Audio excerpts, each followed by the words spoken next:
So it's a very safe haven, you know. I mean, you know, if I go to a coffee shop, they have quality control. Well, every coffee shop should have that, you know. They have quality control. They are doing legal things, so I don't have to be scared and paranoid, you know, that the police will harm me for anything. And it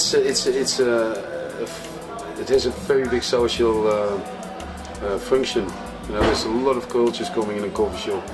Obviously, people come from abroad where it's not allowed to smoke. They all want to go to the coffee shop, and I'm part of that. I see a coffee shop as a very nice, social, relaxed place.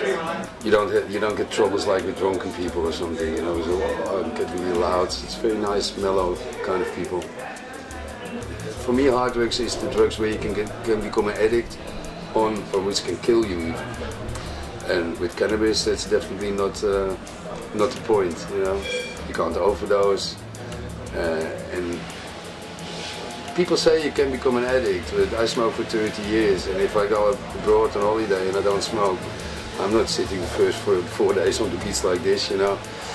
With the hard drugs, with heroin and cocaine, it's a totally different story, of course. Compared with all the other countries in Europe, you know, we have the lowest hard drugs problem in Holland. So that tolerance policy, in our eyes, really works, you know. If they don't have any marijuana, they might have some heroin or some cocaine or some pills or something, because on the street it's not controlled.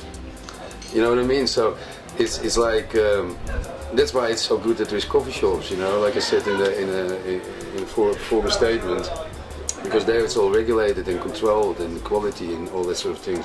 If my kids would start smoking, I would rather have them going to a coffee shop like the Dampkring or like the regulated one, you know, in town, rather than buy it on the street. Like I said, in the 70s when I started smoking, there was a few coffee shops already, but like when you start smoking, it's all exciting still. And where do we get it? Oh, you go to this house dealer or you buy it from somebody on the street. And these street dealers, they don't care, you know, they want to make money. And they don't care if it is with hashish, marijuana, pills, they don't mind, you know, as long as they can sell. But you can be a victim of that, you know, if you trust those guys and maybe your kid starts using heroin and after half a year he's an addict and you find out, and there's big troubles in the family, you know. So it's always better to go to a coffee shop. In Spain there is medicinal weed already in places where you can get it. I heard from Germany they're changing a bit, you know. Portugal decriminalized it all already. In Argentina, one of the older judges came out of the courtroom and said, like, I'm not doing it anymore, I'm not going to sentence people anymore for cannabis use, they can have 30 grams.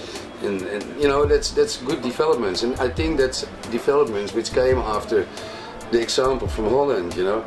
At first it was like, no, you know, we don't want that, it's all wrong because people shouldn't use drugs and this and that, and they have a big, high problem with addiction from heroin and that sort of things.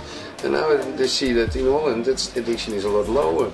The amount of people smoking marijuana didn't grow like mad, you know, like everybody in Holland is smoking. It's not like that. Alcohol and marijuana are hard to compare. I have to say personally, I like a beer and I like a smoke, so for me it's fine. But as I said before, alcohol is a definite hard drugs, you know, and everybody who drinks know how dangerous this can be for you. You know, if you drink too much, you think you're Superman sometimes. You know, in what sort of way, any kind of way you can think about. People step in a car, they think like, I can drive home safely, and they kill somebody. You know, they think I'm in a good discussion, and before they know they're fighting or the weapons come out or whatever, you know. And also the people who go to the hospitals, you know, with addiction problems and have to kick off and go to the AA and never can drink in their life anymore. I mean, practically says enough. With marijuana you don't have that. You know, marijuana smoker is quite a peaceful man actually. As anybody knows who smoked marijuana before, it's not like drinks that you go like, yeah, you know, I'm feeling really, I can handle everything, and it's more that you go like, ah, man, chill, you know. And if anybody starts a fight, you're like, hey man, please, you know, I don't feel like that now. How many times have I been to a bar, man, and people get drunk and they start a fight, and I think, I'm out of here, I'm going to another bar. In a coffee shop,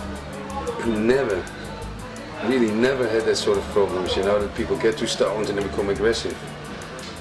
So there's a big difference between that, and I think that should be known by, you know, people should realize that, you know. A lot of people, drinking is no problem when the kids are 16. Here, man, drink. Now you're part of. Now you're a man, you know. But people should realize what they're doing, you know, and get more honest information out.